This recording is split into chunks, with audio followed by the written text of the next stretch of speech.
Welcome to the Big Screen Bols podcast, a podcast where Caleb Kindle and Christian McCrite give their reviews and reactions to what's happening on the big screen.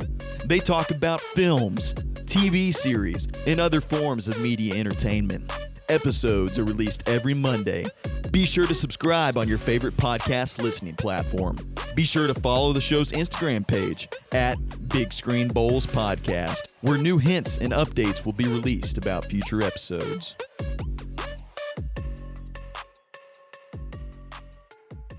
Welcome back to the Big Screen Bols Podcast, where you have myself, Caleb Kindle, and you have the physicist of podcasting himself, Christian McCrite. That's right. That's me.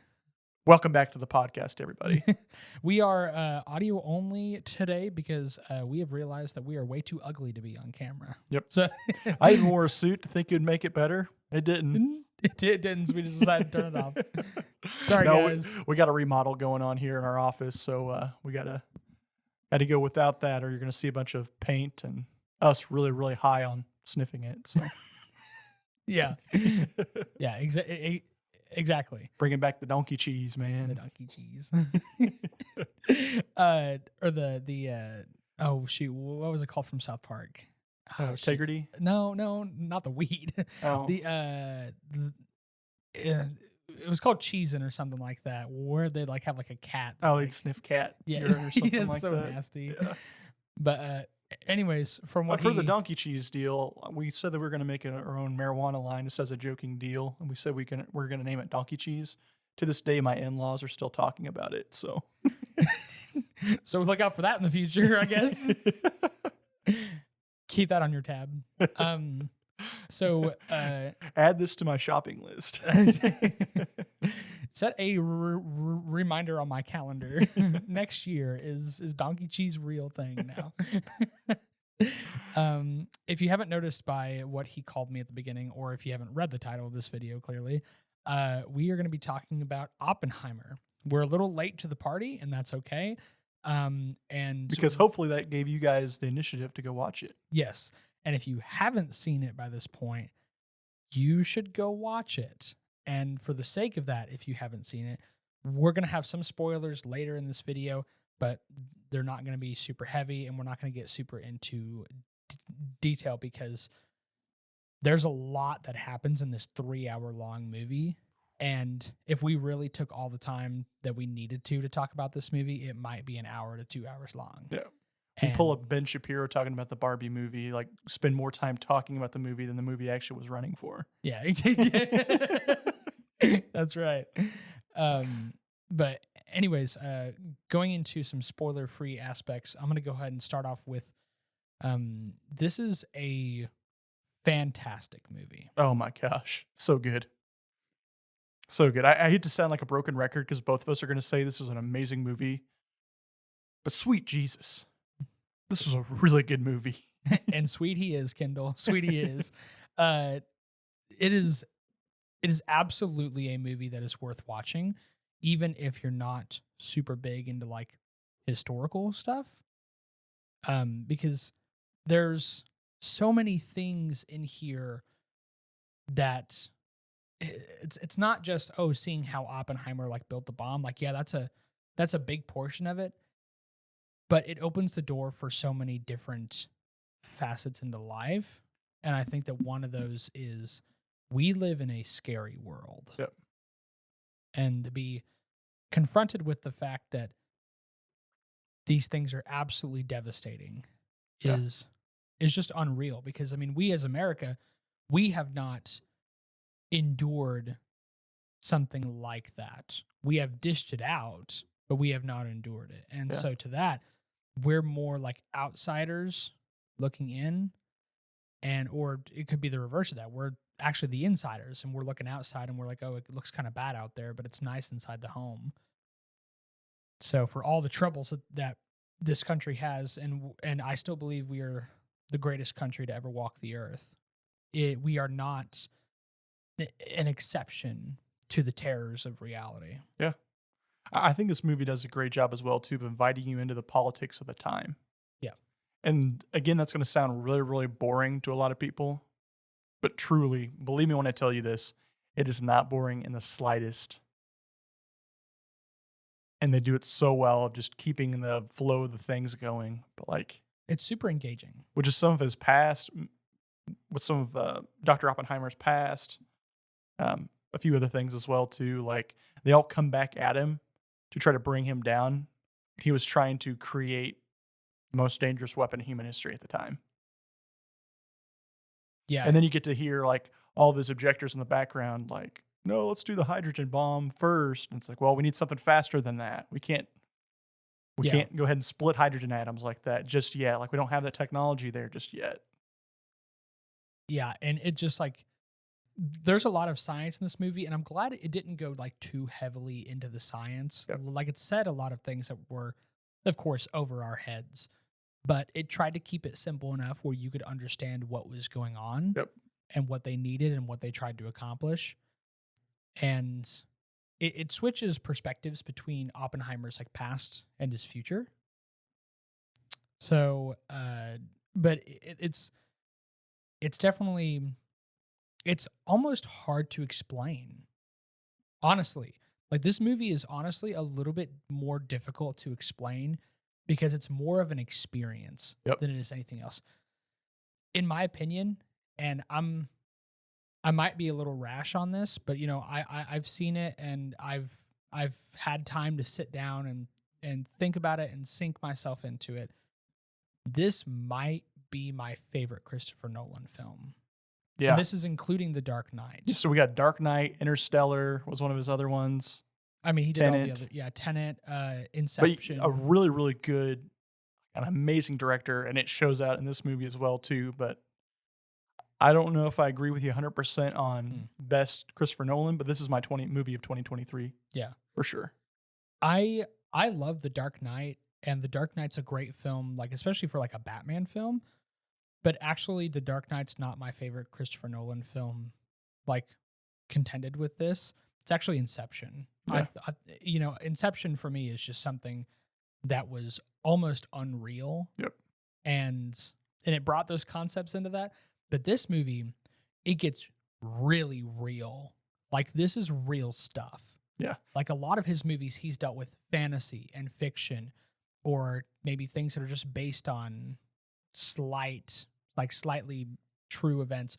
This one is based on real people. It's got its own aspects to it that probably didn't happen, but a lot of it is actually like, this is real stuff. Oh yeah. This And- is the world we live in. Yeah, and then like when you talk about the casting as well too, I don't know if there's ever a more perfect casting in movie history almost. Cillian Murphy, He's so good. he was meant to be Oppenheimer. Dude, the he is manic, Oppenheimer. that manic, crazy like scientist type. Like, how does he have that acting down pat? Like he did it a little bit in Peaky Blinders when he played that role, but he did it really, really well here, where he's just like, you could tell like he's tripping over his own thoughts because he's thinking so much. Yeah. And I don't know, you feel that in the series. What an actor, man. Yeah. Like, what a world we live in where a lot of movies, as disappointing as they can be, there are some fantastic actors who just pull through with like everything they do is just really good. And Cillian Murphy's one of those people. And this definitely solidified it to where like he looks like Oppenheimer. Yeah. He probably is like the reincarnated Oppenheimer, if I believed in any of that. I don't, obviously. But I mean, he's never been in a Christopher Nolan film before. And a lot of these actors that are in this movie have also never been in a Christopher Nolan film. Yep. But he wanted them specifically for something. And I think that this was a fantastic effort with that. And there's a lot of A-list actors in here. Got Robert Downey Jr., got Albert Einstein. Yeah, dude, Albert Einstein came back from the dead. to Yeah, that freaking was act a good Albert Einstein dressed up and stuff. He had a really good, like, he had some really good scenes too. Because, like, at first, he was in the trailer, and I was like, is he going to be a big part? Is he not? He's not in the movie as much as you think, but the couple scenes that he's in are like, especially like near the end, Oh, but at is the like, end, like world shaking. yeah. It's unbelievable. Yeah. But no, yeah, like Robert Downey Jr. did a good job. Like, I wouldn't say he played a different role, but he played a different. He wasn't a hero. Yeah, he was. He was he more was of an he was the antagonist. same. Like he was the same like witty type person within it, but he was not the antagonist. Which Yeah. I thought he plays a good protagonist. Like he should be more protagonist roles, or not protagonist, more antagonist roles. I mean, sorry. Well, because he has a natural charisma about him, especially like when you see someone like Tony Stark. Yep. You could imagine like Tony Stark, especially when the first Iron Man movie, you kind of see Tony's like bad side, like in the very throughout a portion of the first movie, you can see, and some of the second movie as well, you can see Tony's bad habits Yep. and how his charisma can get him into trouble, and he's really intelligent, but like, so you could imagine that someone who could play someone like that could play someone who could play an antagonist with a lot of charisma, but is definitely geared more towards bad intentions rather than good. And he can definitely pull it off for Yep. sure. But the biggest thing I have to say about this movie personally, and then I'll see what you say about this or your own thing, but the soundtrack, is that what I want to say? The sound. Yep. The sound music. particularly. It brought music back into movies. It's something that when I was in the theater, it would swell whenever it gets really intense or Oppenheimer's deep in thought, to where like I saw this in an IMAX theater, so it was an experience all on its own. But when it swelled, I mean, the seats would shake. Like the theater would shake. You could feel it. And it wasn't just some like bomb getting ready to go off or whatever. It was like people like clapping or like stomping their feet, things like that. And, the visions he sees in his head, like it kind of visually shows you, things that are going on in his head that kind of give off that vibe of like sparks and bombs and things like that. And it's definitely a character dive for Oppenheimer, because you said like it deals a lot with his past, but the sound is the MVP of this movie, I think. I don't even think it's as much of a character dive as more of like a history dive, and a really cool history dive too. Like, again, I'm going to be a nerd. I've always been a history buff type nerd, but even to my friends that aren't very big on history stuff, it's just stuck really, really well with them because it was just such an interesting time in the world. And then like you see how like even at the end of it, like they're starting to interview him to talk about his past and all this. And you see how different the world changes well too after the Second World War, of like how much regulation went into things and how it all changed. So on a scale from, but what you said on the whole music soundtrack of things, I just feel like Hollywood, and I could be wrong on this, but I feel like Hollywood's kind of like said that, Americans are too stupid to enjoy music that's not like rock music or rap music. Yeah. So we're just not going to show those in movies anymore. Like, this felt like it brought that back, and it just like brings back it opens up whole new emotions for the audience that's sitting there watching this, and just invites you and lets you understand what's going on, and lets you feel it as hard as how the actors are acting it out, I feel like. Yeah. No, I totally agree. It's something that a lot of movies are missing nowadays, because I think a lot of companies are like, oh, well, if we need good music, like we need like a good action scene, or like we need to wait for the most like cinematic moment, the most cinematic fight scenes, and we'll swell this giant piece of music that's epic, and they can download that one song on Spotify, without recognizing how much the music is needed throughout the movie. Yep. And for different purposes. And this one is definitely like, it brings like intensity, it brings horror, it brings confusion, it brings all these things. It just, so many things happen with your emotions internally when this stuff goes on. And when we get into spoilers, I'll talk about one scene in particular that really got me in that regard. But like I'm trying not to say too much right now, but like it deals with all of that. And then there's Oppenheimer dealing with, as you said, his past and the people he's been involved with, and his complicated love life. And there's a lot of people who say like, well, I heard that there's like a nude scene or whatever in it. And, there is nudity in the movie. And Yeah, I saw that and I was like, this feels like it's HBO. yeah, yeah, basically. But for part of it, I wouldn't say for all of it. For part of it, later on down the line, it actually seems like in the moment they show it, seems pretty integral to what another character is going through and what another character is feeling. And so, no, you don't need to show nudity, but I understand why they did it, if that makes sense.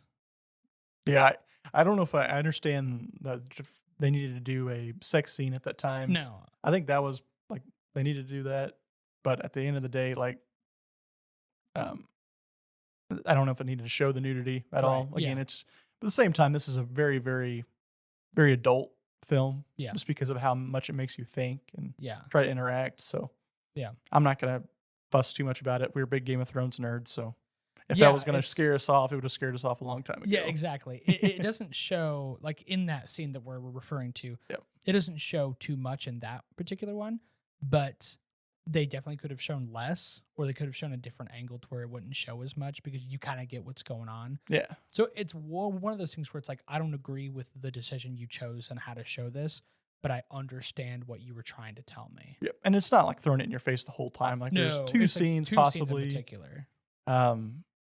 But either way, it's not like on there the whole time. Like I'd say you could even get away with getting your teenagers there that are maybe interested in World War II stuff and just cover their eyes. Yeah, you just cover close their them. eyes for a second. Yeah. Explain what happened. Yeah. But there's so much to like in this movie, and it's 3 hours of runtime. Doesn't feel like 3 hours. No, it doesn't at all. And it's like there's no like real true action in it, but it didn't need it. Only like true actions like when the bomb goes off and Yeah. So But I'd say other than that, I think we've covered the basis on I think this so. film is, other than like it's got a 93% on Rotten Tomatoes, 8.6 on IMDb, killer box office score. Sure. Well, let me look up the box office here just real quick. I don't think it made as much as Barbie did it, Budget was $100 million, and which actually is not. that's not bad at all. No. $100 million just to build a movie. Whenever I saw that its budget was only $100 million, I was like, that's a lot less than I was expecting. But 400 or actually, 650 million. 650. That's pretty good. Yeah, that's pretty good. It's pretty good profit just for For pretty that, cheap yeah. movie. Yeah, Well, I mean, it's Christopher Nolan, so Yeah. I mean, he's yet to make a bad movie. yeah. I figured this wouldn't do very good on international stages because this Mhm. kind of feel like more of an American movie. Yeah. But it's so different, and I like that because a lot of the movie is a lot of dialogue and a lot of characters talking back and forth. So that's why probably most of the budget probably went into making the bomb actors- scene. or yeah, the bomb. Oh scene. yeah, paying the actors and then paying them to do the bomb scene. Yeah. That's pretty much it, I think. But before we get into spoilers, real quick, what would you give this movie out of 10? 10 popcorn bowls, by the way. 10 popcorn bowls, of course. Of course. 9.6. 9.6. Whoo. This is dang near That's the- perfect. This is dang near perfect It's movie. a really good movie. I think it's- Honestly, I if I watch it a couple more times, it might go to a 9.8 or I was about to say this is probably a certified buttery from the popcorn bowls. certified buttery. I'm gonna give this a 9.3. When I first got out, I kind of solidified it at a 9, but the more I think about it, the more I like it. But so I kind of went in the middle. I was like 9.3 is good. Like I won't go quite all the way to 9.5 because this is a dang good movie, but like there are very, very, very, very few movies. I can probably count the amount of movies on probably both my hands that I would give a 9.5 or over. Yeah.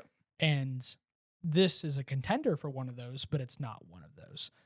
And, that's for things like Jurassic Park, like the first one, and Empire Strikes Back. Things that I actually think are legitimate, untouchable masterpieces. This definitely swings really hard, but I don't see myself rewatching this movie, and rewatchability is very big for me. Yeah. I don't see myself like just casually saying on like a Friday night, hey, let's spend 3 hours and watch Oppenheimer. it's like a specific lightning in a bottle experience that I don't know if reopening that bottle multiple times would help it or hurt it. And so I kind of want to just preserve it where it's at, which is a dang good movie. Yeah. So that was well said. I'm not going to lie. That was pretty good.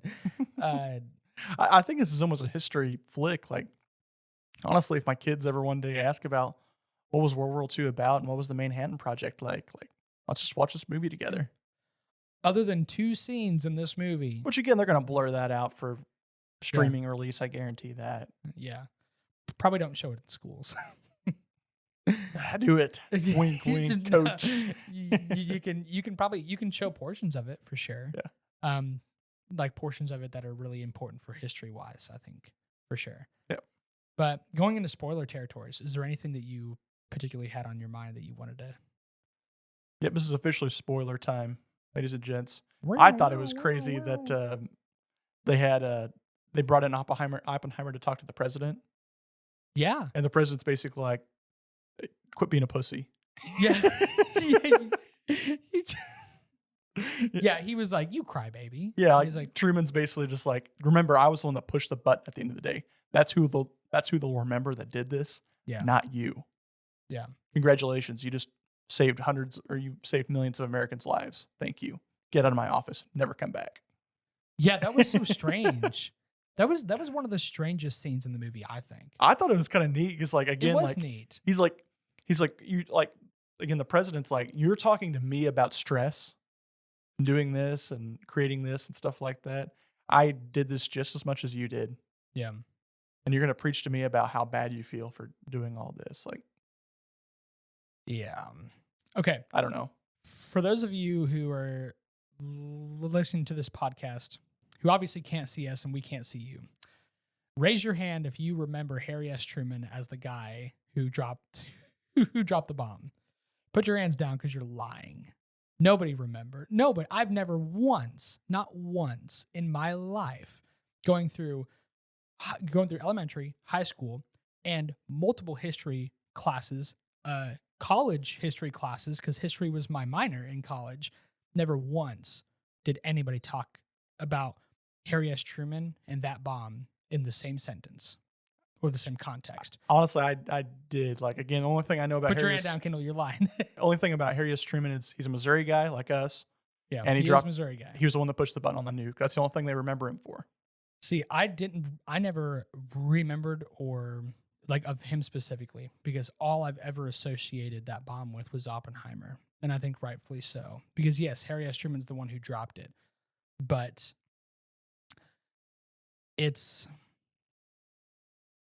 my point is, in the movie, Harry S. Truman is like, well, you need to stop being such a crybaby and whatever because I'm the one who pushes the bomb and people are going to recognize me for that. And, maybe if you're in that generation, maybe if you're older, sure.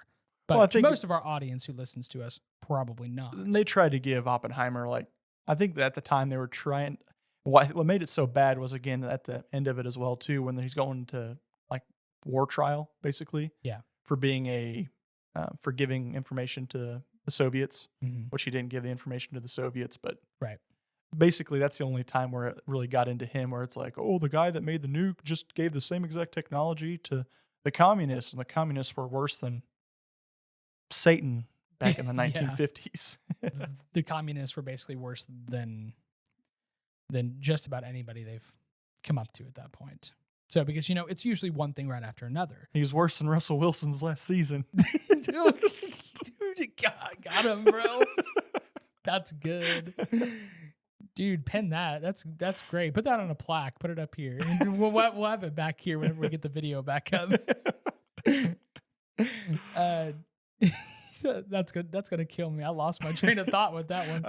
While we're thinking through that, though, another spoiler I just liked a lot was the whole motive to build a nuclear bomb was, oh, the Germans are already way ahead of us. They're going to build the nuclear bomb before us. Like, we need to work super, super hard to get it. And then it's like, it's like they have, like, we're on a shot clock here to build the bomb before the Germans do. And then, oh, you hear Germany seceded. They're not going to be fighting in the war anymore. Oh, good. We can all go home now. the U.S. government, how about we stay here to finish the project? So I hear what you're saying. Have you considered not doing that? Have you considered It's helping us for 3 years?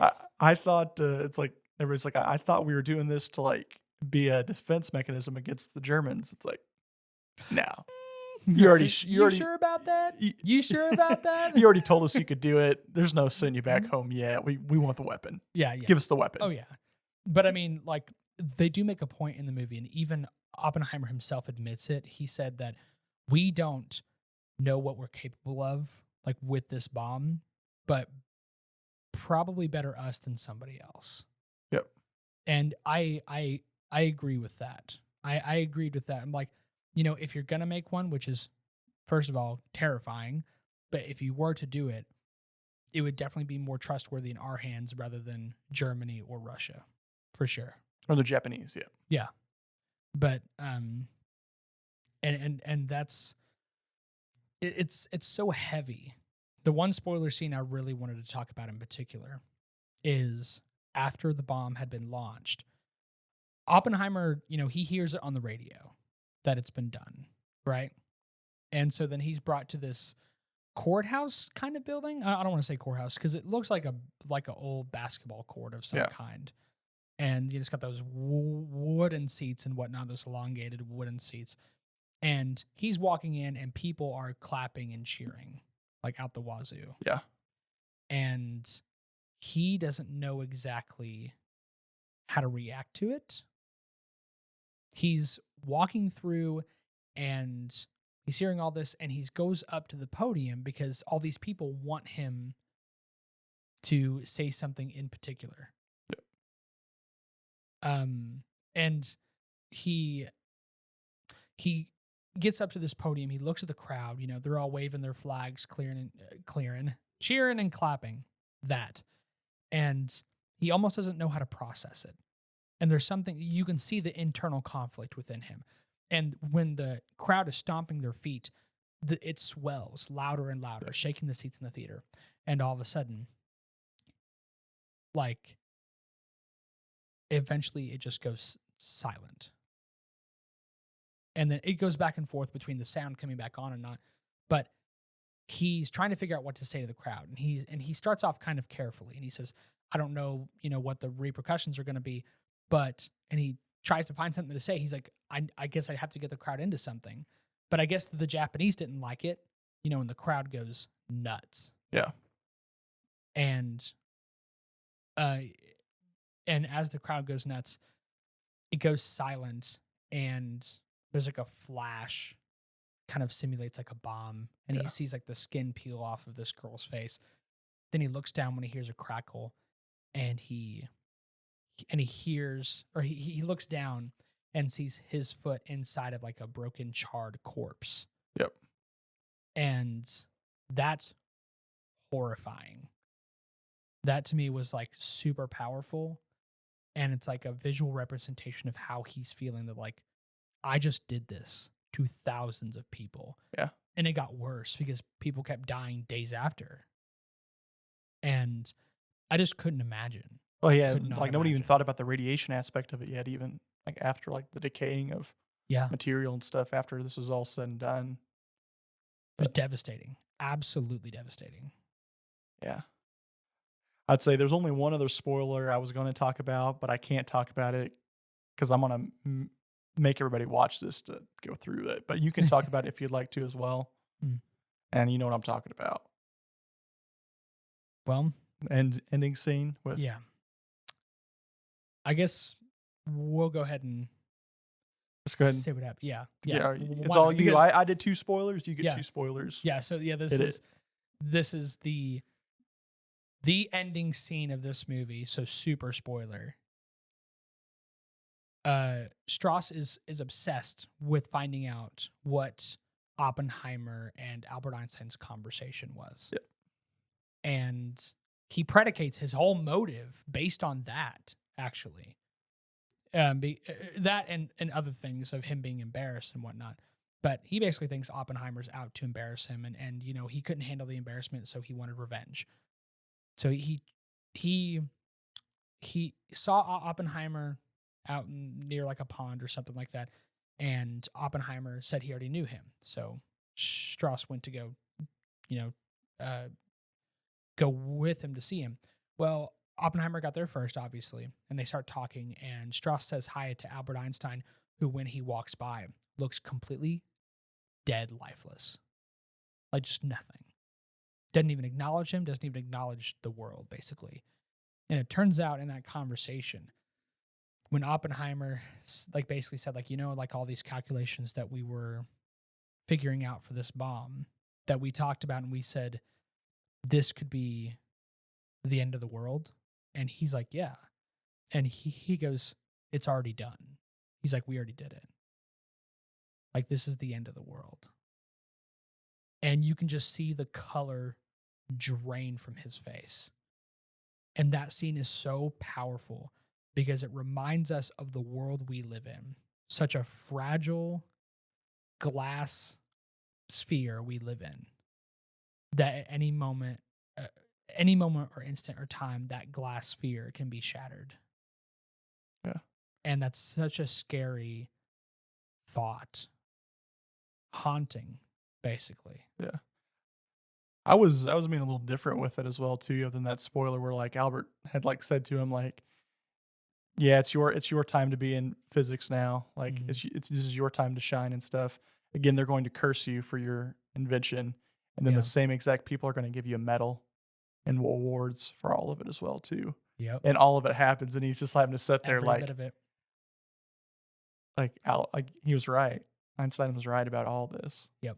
Like nobody cares about me. Nobody cares about anything that I've ever done. They just care about the stupid thing I made. Yep. What I did. Yeah. And they don't care how how many people that thing killed as long as it saved our nation, Yeah. And it's just, it's super heavy and sometimes it is a little difficult to explain or talk about because it is such a mature thing. Yep. Because especially in a world of entertainment, like the entertainment industry as a whole is kind of used as like a distraction and just for, fun-filled, joy-filled content to keep people watching their screens and to keep people distracted. But also it can be used for things like this to give people good lessons and to learn more about their world. Yeah. And I think that's why this movie is so important because it does both those things. It's entertaining, but it is a lens of which we view like the real world that we actually live in. Yep. And that we don't even know everything that's going on behind the scenes.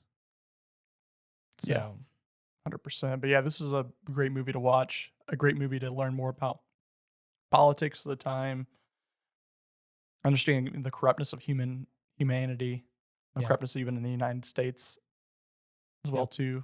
So it's a great movie to watch. Please go watch it. It's in the 9s. I'm going to say it's the top movie of 2023 for me. Yeah, it's pretty close to that for me. For sure. So, I don't know. I just recently saw Barbie. Kidding, Barbenheimer. not Barbie. You all probably seen our review on that already. Definitely not like Oppenheimer. Yeah. Oh yeah. But thanks for coming, guys. Make sure to like, subscribe. If you're a first-time listener, thank you for joining us today. Yeah. Take care.